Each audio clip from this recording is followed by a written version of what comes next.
മലങ്കര നസ്രാണികളുടെ സഹനത്തെയും സഹിഷ്ണുതയെയും കണ്ണുനീരിൽ ചാലിച്ച കോടതി വിധികളെയും പരിഹസിച്ച് രാജ്യത്തെ കോടതി വിധികളെ പരസ്യമായി വെല്ലുവിളിച്ചുകൊണ്ടും മലങ്കര നസ്രാണികളുടെ അഭിമാനത്തെ ചോദ്യം ചെയ്യാൻ നോക്കിയാൽ ഏത് ഉന്നതനാണെങ്കിലും അവർക്കെതിരെ പരസ്യമായ പ്രതികരണങ്ങൾ ഉണ്ടാകുമെന്നത് സ്വാഭാവികമാണ്.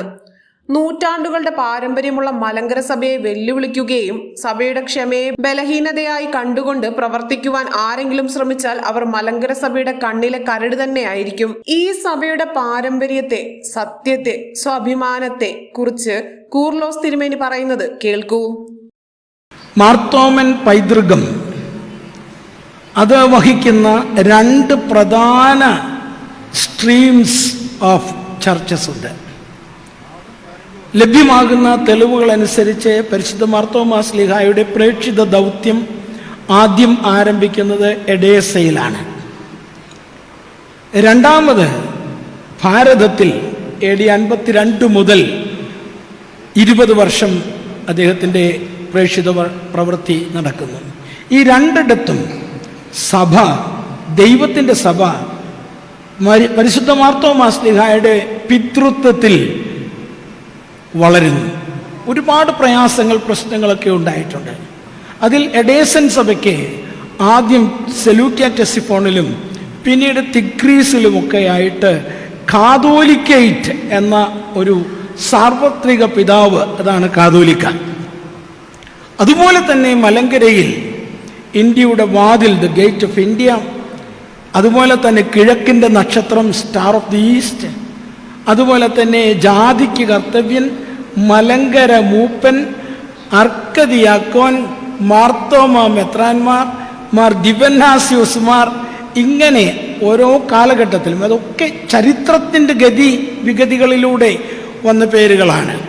ഒടുവിൽ മലങ്കര മെത്രാപ്പോലീത്ത എന്ന ആ വലിയ പദവി ലഭിക്കുന്നു. സഭയിൽ നിന്നാണ്, മാർത്തോമായുടെ പാരമ്പര്യത്തിൽ നിന്നാണ് അത് പേർഷ്യൻ രാജ്യത്തിൽ നിന്ന് റോമാ സാമ്രാജ്യത്തിലേക്ക്, എഡേസയിൽ നിന്ന് നിസിബീസിലേക്കും തിരിച്ചുമൊക്കെ യാത്ര ചെയ്യുന്നത്. അവിടെ ഒന്നും ഉണ്ടാകാതെ വന്ന കാലത്ത് യഥാർത്ഥത്തിൽ ഇപ്പം എല്ലാവരും ചോദിക്കുന്നുണ്ട്, ഈ തൊപ്പിയും കുപ്പായൊക്കെ ഞങ്ങളുടെ അല്ലേ എന്ന്. അല്ല, ഇതെല്ലാം കോപ്റ്റിക് സഭയിൽ നിന്ന് കിട്ടിയതാണ് അന്ത്യോക്യ സഭയ്ക്ക്. അങ്ങനെ കിട്ടിയ കുപ്പായാണ് അവരെല്ലാം ഇട്ടിരിക്കുന്നത്. അതും കഴിഞ്ഞിട്ട് ആ സ്ഥാനം ഇങ്ങോട്ട് കടന്ന് വന്നപ്പോൾ പിന്നീട് ചെയ്യുന്നത് ഈ പൗരസ്ത്യ കാതോലിക്കേറ്റിനെ ഇല്ലാതാക്കുക എന്നുള്ളതാണ്.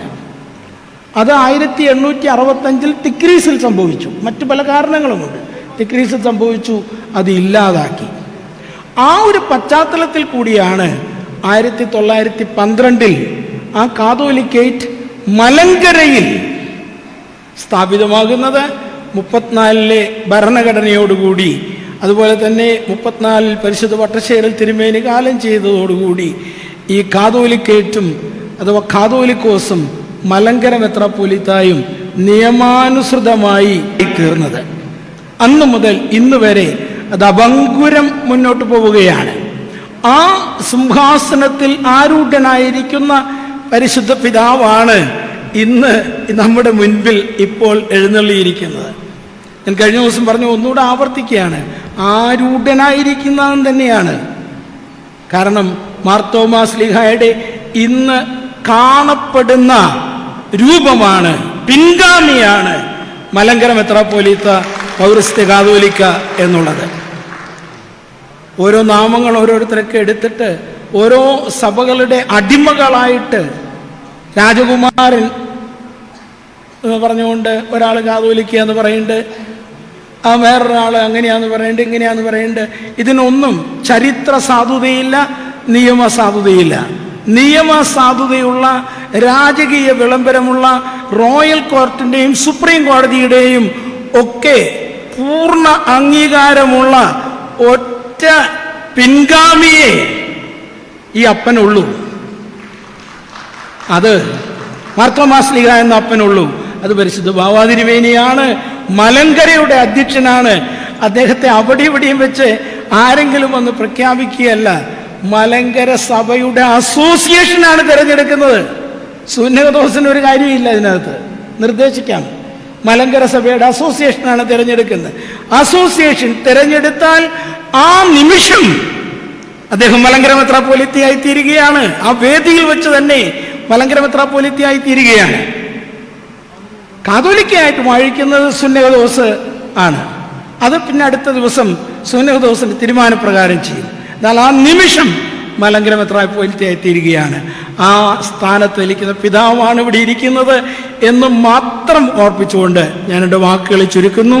ഈ ഒരു വാക്കിൽ നിരണം ഭദ്രാസനത്തിന്, അത് എൻ്റെ ഉത്തരവാദിത്വമാണല്ലോ ചെയർമാൻ എന്നുള്ള നിലയിൽ, എല്ലാ ഭദ്രാസനവും ശക്തമായ സ്വീകരണങ്ങൾ നൽകി ഒട്ടും കുറവിലല്ലാതെ നിരണം ഭദ്രാസനവും ഈ ദേവാലയത്തിൽ വെച്ച് അത് ചെയ്തു. അതിനുള്ള നന്ദിയും ഒറ്റ വാക്കിൽ അറിയിച്ച് നിർത്തുന്നു. ദൈവം നമ്മെ അനുഗ്രഹിക്കട്ടെ.